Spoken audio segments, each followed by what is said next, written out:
Alam mo, napakaduwag mo. Ayaw mo masaktan? O hindi ka mananalo sa buhay, wala ka pupuntahan yan.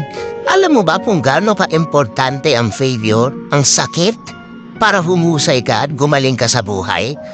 Padlock yan ng tagumpay, tatandaan mo. Kasi importante nagkahamali tayo eh. Dahil sumusubo ka, magkahamali ka talaga, mas matakot ka kung hindi ka nasasaktan. That means you're not doing anything new. That means you're not going outside of your comfort zone. Kung gusto mong magtagumpay sa buhay, yakapin mo ang sakit. Namnamin mo lahat ng pagsubok na ibabato sa'yo ng buhay. Especially dahil ngayon lumalabas ka sa comfort zone mo. Yakapin mo yan, namnamin mo yan at tanggapin mo ng buong buo. Sabi ko sa'yo, gawin mo yan in a few years, 3, 4, 5 years. Sinasabi ko sa'yo, mag-iiba talaga ang buhay mo.